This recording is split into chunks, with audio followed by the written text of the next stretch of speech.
Last week's 100-degree run in a hoodie turned out to be a bad idea, so not going to be doing this review rant on the go. Instead, I'm sitting comfortably in my parents' basement, just like every other gaming channel. Jog Vlog. Overwatch is a 2016 online-only first-person shooter from Blizzard. It's a world that sure looks a lot like a combination of Blizzard's World of Warcraft meets Valve's Team Fortress. You have a motley crew of eccentric badasses inhabiting a fairy tale painted world built as real-world locations. It's bright and vibrant and unique from the crowded industrial post-Hillary Clinton presidency FPS marketplace. There are partially destructible environments, but only aesthetically. You can snap a banister or ceramic pot, O2 tanks, but it's not going to affect the game. Speaking of the game, all game types are objective-based. There's no straight-up deathmatch with some asshat sniper mowing down everyone in her path. Yeah, I made her a girl so I don't sound like a misogynist. Hell, those stats aren't even kept. Each game is a matter of capturing a point, holding and defending a territory, or escorting a ship. Each map is designed for a specific game type, with each game type available for 3 different maps. While they may look unique, these areas play the same with no discernible elements playing a role in the game. Sure, there may be a door or a staircase or a billboard in different places, but the layouts are so straightforward similar that there's no point in learning them. There's nothing that stands out to make them truly unique. There isn't a vertical layout or circular battlefield to mix things up within the 3 associated maps for a given game type.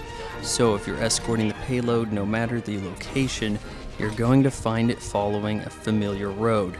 Now there is a plus side to this. You don't need to learn the maps to excel in Overwatch. There are health items you might want to find quickly or camp near, but other than those, you have zero nuance in the environment to consider. This makes it easier for novices to get into Overwatch. After a few matches, if you have any skill whatsoever, you shouldn't be the one blamed for your team's humiliating defeat. In fact, the environment is really friendly compared to contemporaries. Even if there's a lack of custom sticks, it's 2016 and every FPS out the gate lacks legacy stick customization. Is this too much to ask for? Am I on crazy pills?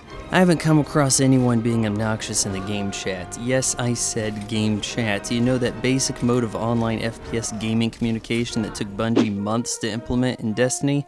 You know, maybe the cartoonish characters attract a nicer crowd. I can tell you this much, they're certainly designed to sell merch.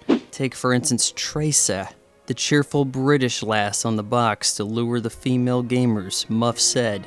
Of all the FPS titles, I haven't seen one with a more diverse set of characters, with not only different weapons and size, but functions, abilities, not dictated by a class of character, but the characters themselves. So while you have offense, defense, tank, and support classes, each tank and each support are entirely different. You could almost say there are 21 classes, each fun in their own way. You can win or lose any game playing with the style you prefer. Players are encouraged to switch between characters during respawns, adjusting to the flow of the game and teammates. So you may want a tank to camp a control point, or some quick cosplayer to get there and contest the spot. Overwatch is fun. It's as much fun as a stress-free online FPS can be. It looks good, it just doesn't look amazing. It is a rich multiplayer experience, and it has to be because there is no campaign. Yes, Overwatch follows the path of Titanfall, foregoing the single player or even co-op campaign experience. This means the game has no story. And before you go on to me saying, hey, that Blizzard posted the backstory videos for characters online, good luck finding that in the game. What do you think, it's acceptable to go to a movie that's all car chase and explosions, only be told that there's some kind of required reading beforehand? You didn't read the novel. Because all I saw was a talking gorilla telling me about the rise and fall of Overwatch, defenders of whatever, while he practices a speech. Shit. Saw more cutscenes in the obnoxious TV commercials. Yeah, I picked this up used after completing and trading in Mirror's Edge Catalyst, so since Overwatch cost me about $40, I don't feel overtly ripped off. Christ, I'm writing this 24 hours after first playing the game. because there's not much content. So you're probably thinking, okay, Vaughn, there's no gameplay footage in the TV commercial, no campaign, and you're late with your review, so why bother buying the game? Now, while a used purchase doesn't put money in the hands of the folks at Blizzard, there is a unique aspect of Overwatch I wanted to experience. A new AAA console game with no guilt-tripping DLC. This isn't EA saying, hey, if you rent UFC 2 and want to play as Mike Tyson, it's gonna cost you. Or whoever makes Mortal Kombat this particular month adding Jason Voorhees for a fee. There's no burn card system turning balanced multiplayer into a pay-to-win hell. There aren't going to be map packs to purchase down the road or Bruce Lee's to buy. Blizzard will make every update free to everyone playing. Overwatch has randomized unlockables that players receive over time through experience. Reminds me of the 1990s. Anyone remember earning unlockables in video games? Like in Final Fantasy VII, you catch your special chocobo and feed special greens, take it racing, and it get its ass kicked, so you make it mate with another chocobo, and the offspring is a mutant green chocobo, mate with some more chocobos until you get a blue chocobo, and you mate your blue and your green chocobo, and they make a black chocobo, and you mate your black chocobo with the best racing chocobo, and you get a gold chocobo. So you take your gold chocobo to the area in the game nothing else can reach, and you go inside the cave and you unlock the most powerful summon in the game, Knights of the Round.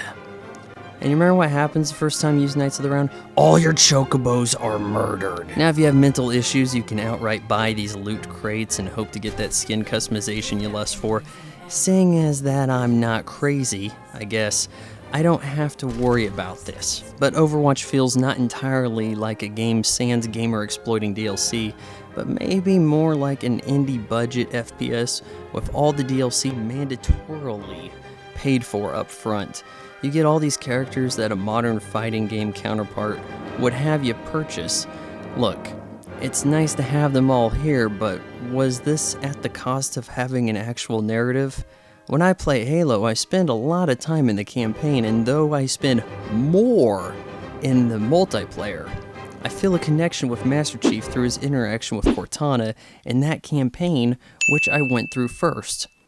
I don't care a cent about Overwatch's cast of amiibos. I'm getting old and I don't like change. Change is making something that worked awesomely into something else to make more profit. Can't fault Blizzard for realizing the bulk of FPS play is in the multiplayer, but if we said, oh, looks like all the people are buying the Toyota Prius, so Lamborghini, you don't need to produce any more Huracans. I don't think we're making the world a better place. Oh, and I give Overwatch an 8.5 out of 10. Like, comment, share, follow, subscribe. Vaughn Jog Vlog is made possible by your support on Patreon. Patreon.com/Vaughn Fry. Because fuck Google.